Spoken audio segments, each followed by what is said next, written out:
But right here now with us in the studio, we have Ahati Kalindi Iyi, who's going to talk about the World African Martial Arts Conference. It's that time of the year, brother, 6th World African Martial Arts Conference. How you doing tonight? I'm doing fine tonight. How you doing? All right, excellent. Glad to have you here on set with us. First time we broadcasted like this. Okay, so it makes sense that you're a part of it. So it's coming up this Saturday and Sunday. Saturday, 9 a.m. to 9 p.m., Sunday, 9 a.m. to 3 p.m. at Aisha Shule, W.E.B. Du Bois Preparatory Academy, located at 20119 Wisconsin in Detroit, Michigan. So tell us, what can people expect this year at the World African Martial Arts Conference? Well, we're bringing in quite a few people from around the country, different martial artists who have a love of Africa and a love of African martial arts, from California, from New Jersey, from New York, from Texas, from all over. Brothers and sisters are gathering for the World African Martial Arts Conference, and this is the sixth conference. You know, time moves on and moves. Exactly. So we're really looking forward to this year's conference and getting a chance to not only listen to lectures and participate in workshops, but also to get some actual martial training from the different forms that people will be bringing from different parts of the country. Exactly. So, and a lot of these people you have coming, because I've been to the last two. Okay, and a lot of these people who you have coming, I mean, these are some masters. I remember the brother, I think his name was Chuck. He's expert in jiu-jitsu, and he had the executive training company. So he was showing some of the techniques that he's actually had to use with his, protecting some of his high-profile clients, celebrities, things like that, from overzealous fans. So if you've never been to something like this, I mean, the techniques that some of the instructors do, these are some techniques I've never even seen before, some of them. Some of them I'm familiar with, others, these are some things I've never even seen before. And the great thing about it is not just watching a demonstration, but then we do drills. We get instruction also. Okay, so that's fantastic as well with this. What made you decide to do this in the first place? Like going back to the first one, what year did the first one start? Well, actually, the first one started in the early 80s. Okay.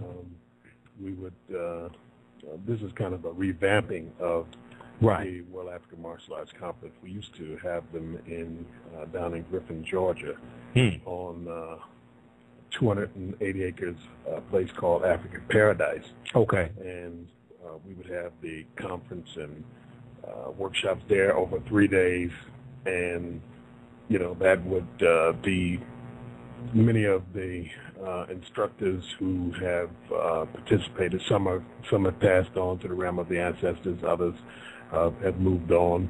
And we have a couple who will be there this weekend who were around during the first conferences back in Georgia, outside of Atlanta, in Griffin, Georgia. Okay. In fact, it was really close to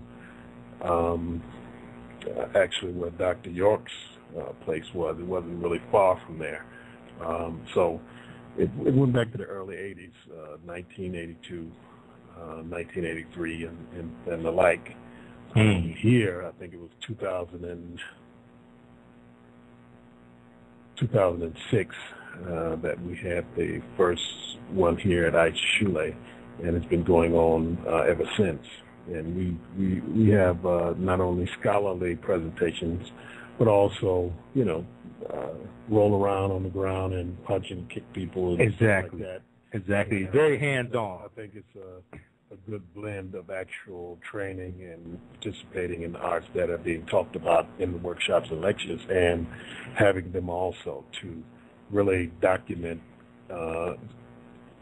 what is actually looked at as one of the least studied areas of African understanding, history, and science, the martial aspects of Africa, because they believe that Africans, you know, white folks came and Africans just walked off into the ships and became part of a greater nation over a period of time. Right. Which I believe the senator, I can't think of his name, but he said that slavery was a good thing. Yes, I saw that recently. Because I have that article at home. They eventually had a chance to become part of America. He said the greatest country on the face of the earth. I said, he must be friends with Henry Louis Gates Jr. Because Henry Louis Gates Jr. said first African came here in 1513 A.D. But let me ask you this: why is it even those who may be African-centered scholars, those that may consider themselves very African-centered, African spirituality, things like this, why is it that African martial arts is, say, the least known, say, segment of the whole African culture? Why is that? Well, it's mostly because Africans, not just Africans here, but Africans on the continent, don't really see a value anymore in the warrior arts because it's not dealing with guns. Most of the things that folks deal with in modern warfare, guns, planes, bombs, those type of things, so they don't really see it as something that's worth anything. And that being, those from the continent who really know and would be able to teach and make a livelihood and travel the world with it don't understand that it's something that's viable, just as other nations have put out their propaganda machines to put their martial systems forward so that people could learn all over the world. Right, exactly. It's different than Taekwondo. You have if you say something to the average African from the continent about martial arts in Africa, they say, "Yeah, we got Taekwondo." Okay.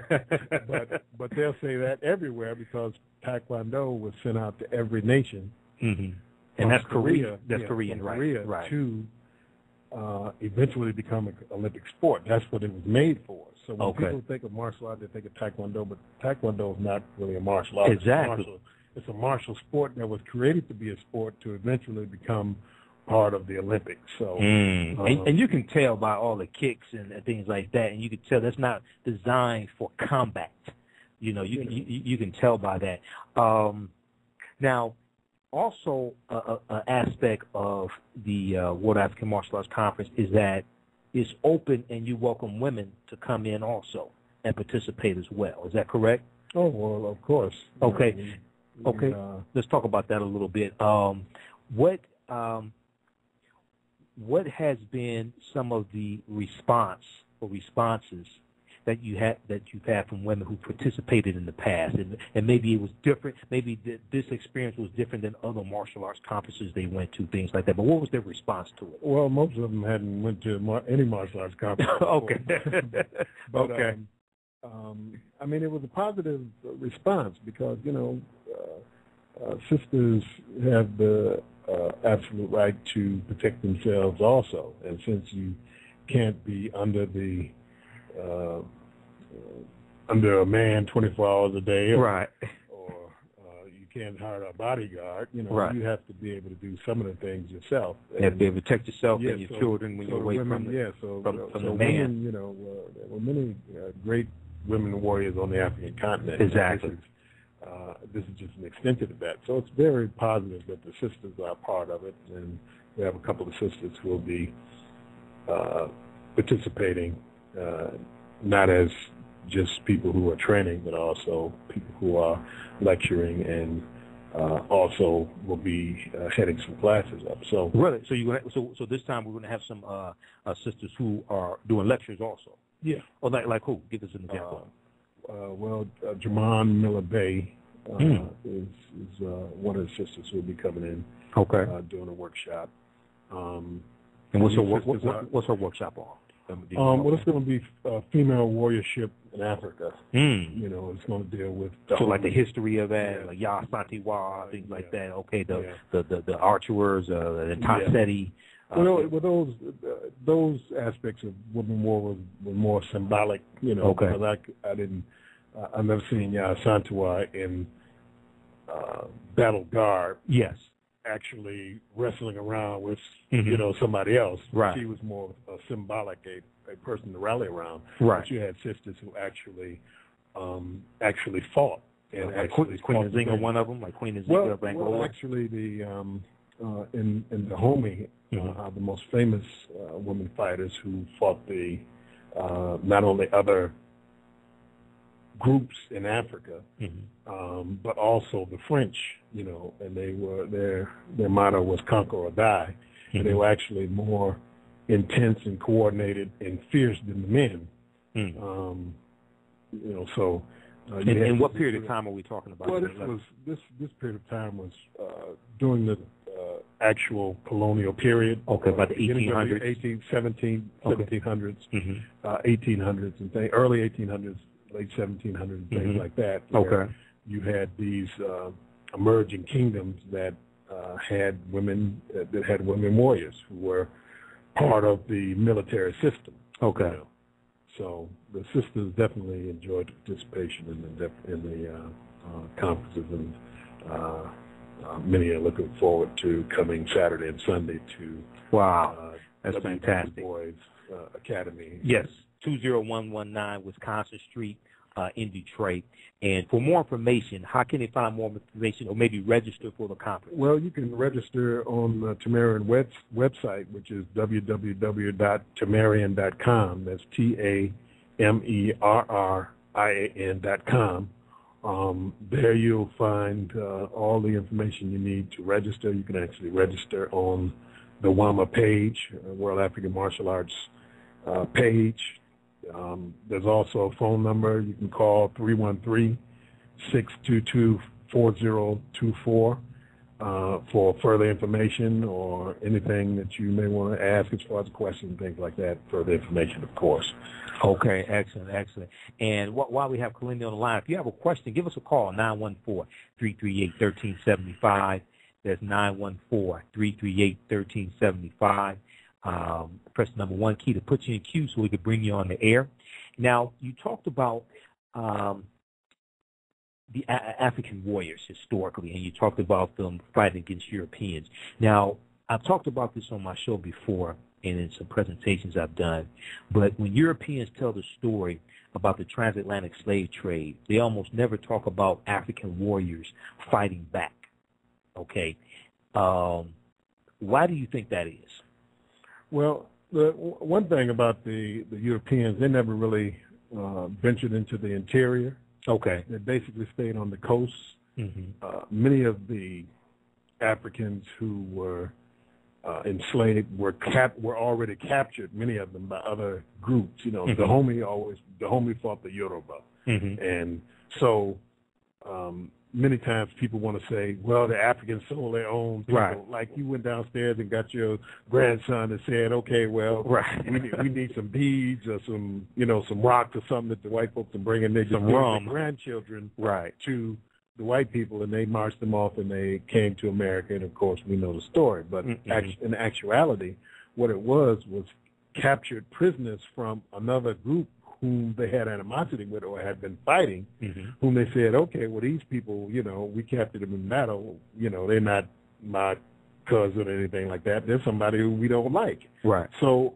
when somebody comes and says, okay, well, here's some treasure, or here's something for those folks who you just captured in battle who were trying to kill you 15 minutes ago, they say, okay, well, sure, you can have them. Right. But they couldn't say that about their own family. So many times when you think about these type of things, and it's not really the white folks going in, capturing Africans and bringing them back and things like that, but really different groups of Africans who would many times trade prisoners of war. Now, right. Then they had, of course, mercenary groups that were set up to go and raid, which white people were in charge of. Exactly. When you read The Destruction of Black Civilization by Dr. Chancellor Williams, he talks about that in there, and how Europeans would either create conflicts between two groups or get one group drunk and arm them and have them run raids on other groups, things like that. It's the same. It's the same